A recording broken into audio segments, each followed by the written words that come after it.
Hello friends, देखिए जो हमने एसएससी सीजीएल के लिए टॉप 100 क्वेश्चन सीरीज चलाई हुई है, आज उस कड़ी में हम क्लास 7th करेंगे और जिसमें हमने ज्योमेट्री का एक बहुत ही बेहतरीन प्रश्न लिया है। और यह क्वेश्चन सीजीएल मेंस के पॉइंट ऑफ व्यू से बहुत ही ज़्यादा इम्पोर्टेंट हो जाता है और संभावना है ये आपको मेंस में देखने को भी मिले। प्री में भी आ सकता है लेकिन मेंस में आने की संभावना कुछ ज़्यादा है इसकी। तो चलिए आज के इस क्वेश्चन को सॉल्व करते हैं। देखिए क्वेश्चन पढ़िए आप, क्या बोला इन्होंने कि एक समकोण त्रिभुज एबीसी में जहां बी 90 डिग्री है, माध्यिकाएं बीई और सीडी एक दूसरे को 90 डिग्री पर प्रतिच्छेदित करती हैं। यदि कर्ण की लंबाई 30 सेंटीमीटर है तो एडी की लंबाई हमें बतानी है। देखिए कैसे करेंगे इसको हम। भाई मान लीजिए अपने पास में कोई ट्रायंगल है एबीसी, ड्रॉ कर लेते हैं।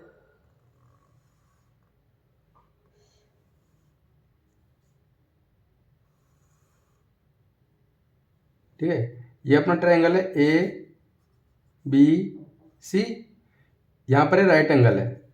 आगे बोला गया है कि माध्यिकाएं बीई और सी डी। भाई यहाँ से एक माध्यिका होगी अपनी, मीडियन होगी बीई और यहाँ से एक होगी सी डी।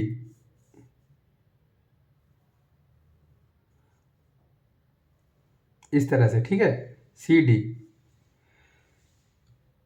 एक दूसरे को 90 डिग्री पर काटती हैं, यानी ये वाला जो एंगल है ये भी 90 डिग्री है अपना। ठीक है, और आपको क्या पता है कि भाई जो मीडियन होती है ना वो सामने वाली भुजा को दो इक्वल पार्ट में डिवाइड करती है।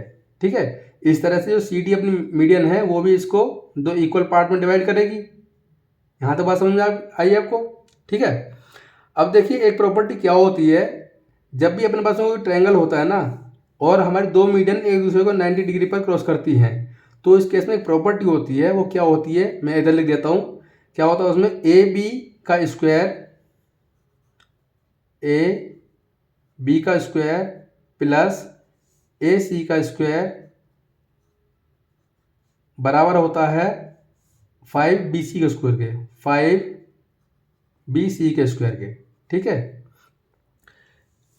मैं फिर से बता देता हूँ। अगर किसी ट्रायंगल में दो मीडियन हैं और वो एक दूसरे को 90 डिग्री पर क्रॉस कर रही हैं, तो ये प्रॉपर्टी होती है अपनी क्या, A B square plus A C square is equal to 5BC square. ठीक है, अगर हम इस ट्रायंगल में देखें ए बी सी में, देखिए 90 डिग्री है। हाँ, एक इसमें क्या कर्ण की लंबाई भी दी है, इसमें 30 डिग्री है। यानी जो ए सी है ना, यहाँ से लेकर जो यहाँ तक है लंबाई वो कितनी है, 30 सेंटीमीटर दी है इसमें क्वेश्चन में। ठीक है, ये 30 सेंटीमीटर है अपनी।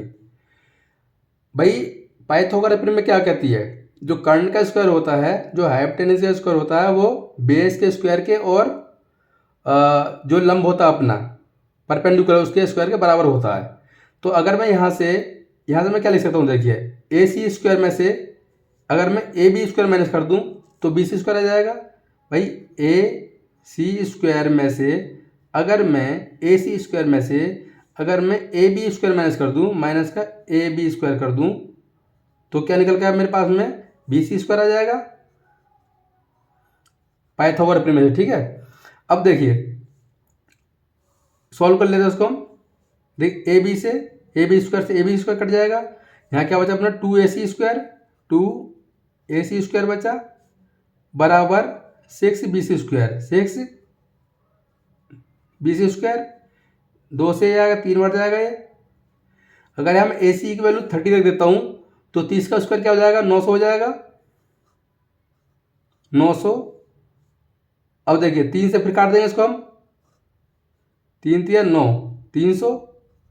तो 300 आया, किसके बराबर आया है, BC स्क्वायर के बराबर आया है। ठीक है, यानी BC स्क्वायर बराबर अपना ये, यानी कि अगर मैं BC निकालना चाहूँ, यहाँ से BC निकालना चाहूँ तो BC कितना आ जाएगा अपना 10√3 सेंटीमीटर आ जाएगा। यानी BC कितना आ गया अपना 10√3 सेंटीमीटर। ठीक है, अब देखिए हम इसमें फिर से क्या लगा देंगे, फिर से लगा देंगे पाइथागोरस प्रमेय। ठीक है, अभी हमसे हमें क्या निकालना है, ए बी स्क्वायर निकालना है। तो भाई ए बी स्क्वायर हमें निकालना है, तो क्या निकालेंगे, A B is equal to under root कर देंगे, ये भी निकालना। तो 30 का स्क्वायर कितना होगा, 900 हो जाएगा। 30 का स्क्वायर 900 माइनस 20 का स्क्वायर कितना हो जाएगा 300। तो यहाँ से ए बी बराबर कितना आ गया, अंडर रूट 600। ठीक है, अगर मैं ए बी यहाँ से निकालूँ तो कितना आ जाएगा, देखिए 10 बाहर आ जाएगा, 10 रूट 6 सेंटीमीटर। इस पूरे की वैल्यू ए बी की वैल्यू आई है 10 रूट 6 सेंटीमीटर। लेकिन हमसे पूछा क्या गया, ए डी। तो ए डी क्या है, ये और ये, यानी कि ए डी और डी बी दोनों बराबर बराबर होंगे। तो मैं क्या कह सकता हूँ, जो ए डी निकल कर आया अपना, ए डी जो निकल कर आया वो अपना 10 रूट 6 डिवाइड बाई 2 आधा कर देंगे, 2 से जाएगा 5 बार, तो कितना आ गया 5 रूट 6 सेंटीमीटर। और यही क्या है अपना, ये अपना आंसर है। तो क्या हो जाएगा, ऑप्शन नंबर सी अपना आंसर।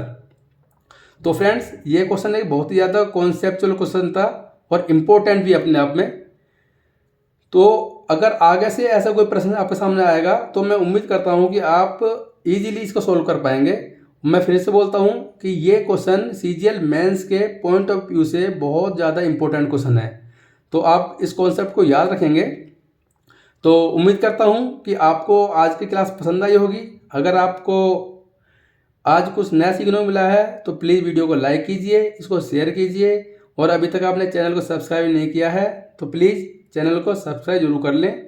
मेरे साथ बने रहने के लिए आपका बहुत बहुत धन्यवाद। Thank you very much.